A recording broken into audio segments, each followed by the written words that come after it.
अस्सलाम वालेकुम जी। Umar block corner का प्लाट है जी। बहुत ही ज़बरदस्त लोकेशन का प्लाट है कार्नर। और इसका फ्रंट जो है वो साउथ फेस बनता है। ठीक है जी। ये प्लाट का डेप्थ है, सॉलिड लैंड है, ये आप देख रहे हैं। ठीक है जी।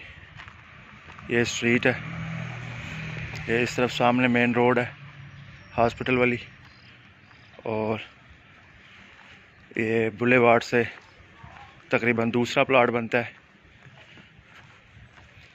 और साथ में ये आपको दिखाते जाएं, ये बुलेवार्ड आ रही है, बिलाल हबशी रोड कहा जाता है इसको। ये आप देख रहे हैं। जज़ाकल्लाह। ठीक है जी।